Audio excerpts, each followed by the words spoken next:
Right now, let's take a look at how you can clean a junk space from the iPhone and let's get started. If you are new on this channel, go ahead and subscribe to Foxtecc as I have a lot of interesting tutorials for you already.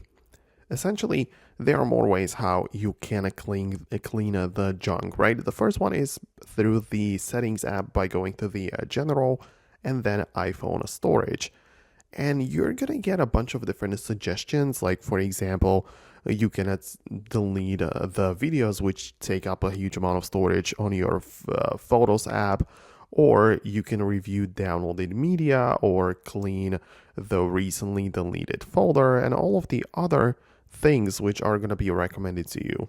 Plus, you can scroll below and check out the apps situation. For example, you might see that TikTok or some random app is taking up a huge amount of storage, so you can just delete it and reinstall it again to clean up the files attached to that application. That would be like one very useful method which I always use. But there are also some cleaner apps which you can most definitely explore on the App Store. Those cleaner apps can do more for you.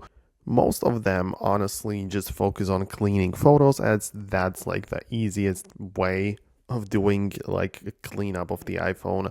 But they might also have some different scans which you can perform and perhaps delete some files which are found. But still, one of the other cool ways how you can get or clean some of the unnecessary files is by updating to the latest iPhone operating system, which is iOS. And if you get the latest version, it is possible that some small files will be removed or that you're going to get a fresh operating system and the storage is going to be cleaner. So let me know in the comments below if it worked for you. Most definitely subscribe for tutorials like this one, and I'm going to catch you later in the future videos.